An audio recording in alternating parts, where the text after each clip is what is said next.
I wanted to talk about the Shout Factory, Scream Factory Blu-ray of Silver Bullet here Ooh. from 1985.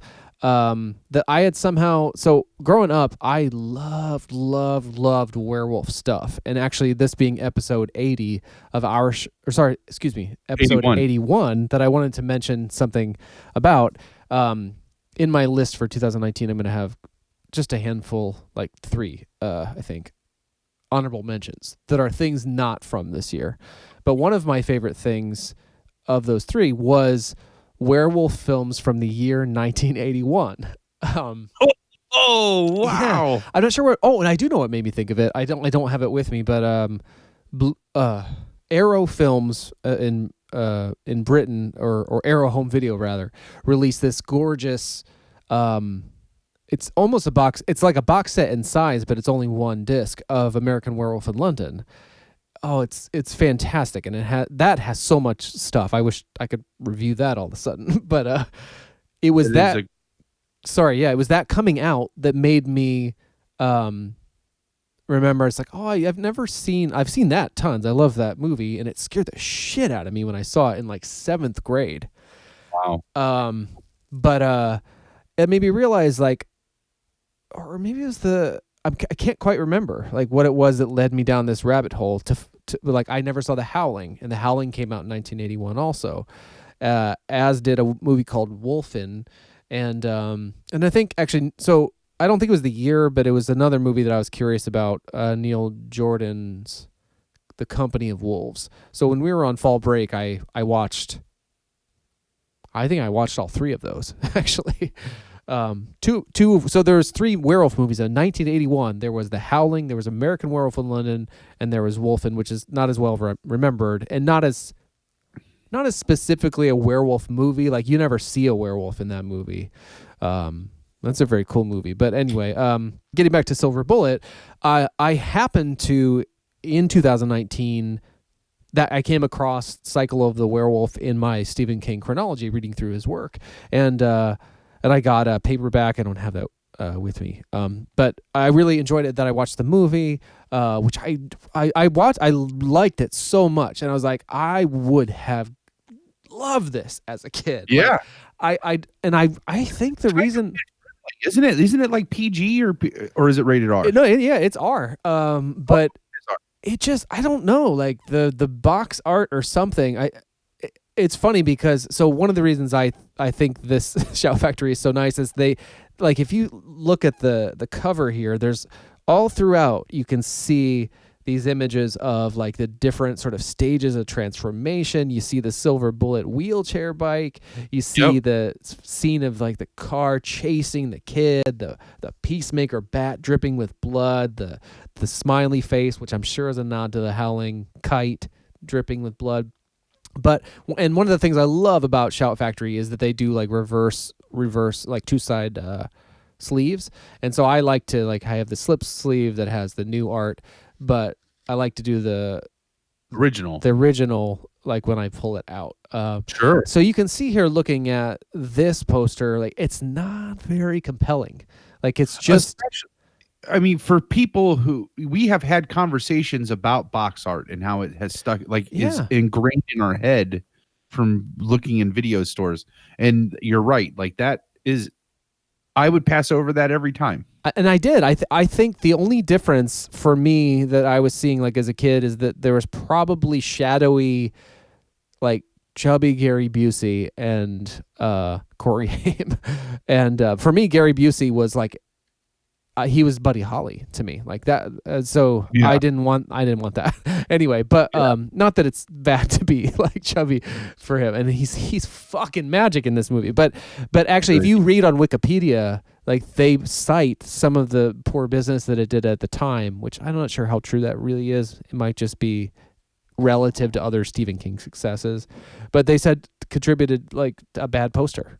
Yeah. Yeah. So anyways, Explorers, same thing. Oh, really? Like they that's part of the reason why Explorers is more of a cult classic and wasn't just a classic, was because the poster had no reference to what actually happens in the movie. Oh, it's just like a shot weird. of like a bike leaning up against a fence and overlooking the ravine that the spaceship was in. Yeah. But there's no sign of the spaceship. That's all the poster is. And it says it says explorers on it. And they think that the same deal, they're just poor marketing. Yeah, it's weird the way that works. So they really rectified that with the Shout Factor release. So some of the special features are relevant. New audio commentary with producer Martha De Laurentiis, which I just listened to today. I put it on I streamed it to a device and listened to it on my phone. And then a commentary also with director Daniel Attias. You can do isolated score. Oh, interview with composer Jay Chataway. I haven't listened to that yet. I haven't found that yet. New interview with the editor. New interview with actor Everett McGill, who plays the preacher. Yeah, the only thing I haven't actually done is to rewatch the movie. I went through all this other stuff first. But one of the most fun things about it is that those things, the commentaries, etc., are produced by Michael Felsher and Red Shirt Pictures. Whenever I hear this dude's voice on these commentaries, I know it's going to be a good one because he moderates it so wonderfully, and he has such a repository of knowledge because he's been doing this.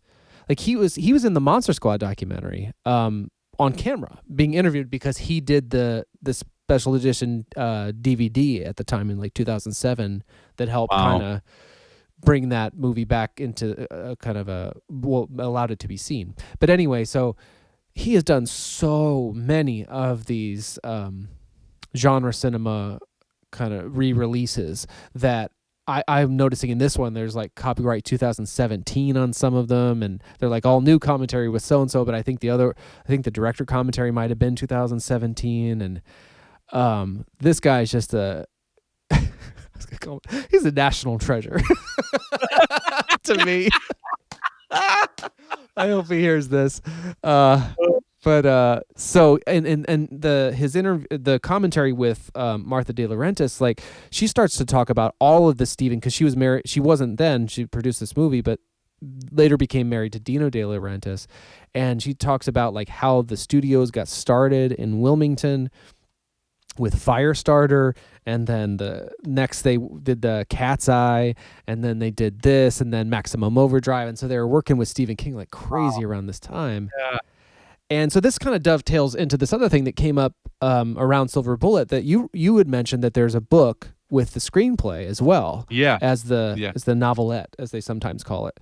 So I got that after we talked about it, like immediately, like whatever episode that was, I hung up with you. I ordered it from Amazon. You found it while we were still recording. You're like, oh yeah, I'm going to buy this. Like, yeah. And you know, it's crazy too. Like on the commentary with the director, Daniel Attias, he's like, I think there was this book that had Stephen King talking about the movie positively, and I saw it in a library in the 80s, and I haven't been able to find it since. And then Felsher's like, oh yeah, I have that book. And so he's describing this one.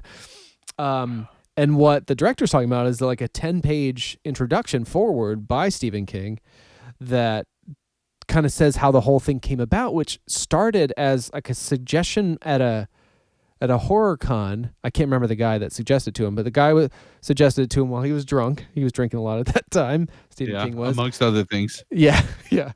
And so he had this idea for for a calendar that had a werewolf theme that Bernie Wrightson would do the artwork, and that it could have a short story per month, and that grew into Cycle of the Werewolf, the novelette, because once Stephen King finally found a way into it, he started to get excited, and it was a little bit longer than the calendar would support, and around that time he was working. So like Bernie Wrightson did the artwork of the comic book for Creep Show, and Stephen King was really getting involved in cinema, and especially with the De Laurentiis group, because like they were optioning all of his stuff. And I think they said that Cat's Eye was the first screenplay he wrote, maybe. Anyway, so he was new to it, and in the forward here he talks about some of that, and talks about the movies that I mentioned earlier that came out in 1981, the exact three. Like, though he actually mistakenly says American Werewolf in Paris, which didn't come out until like the mid 90s and sucks. Yeah, but yeah, it's awful. So it's a kind of an interesting history of like how the project developed. he mentioned then that like Dino was trying to get him to do like Cat's Eye, and he's like, no, I couldn't possibly. My schedule is too crazy. And he's like, Dino just has a way of like getting people to do stuff, and that kind of kept progressing till Dino kind of got him to direct Maximum Overdrive.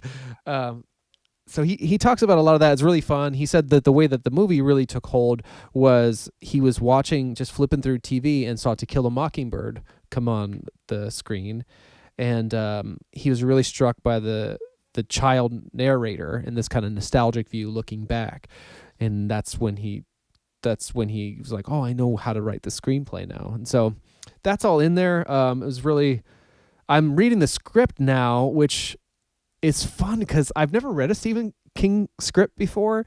Yeah, they reads a bit like the descriptions and stuff read like his prose can.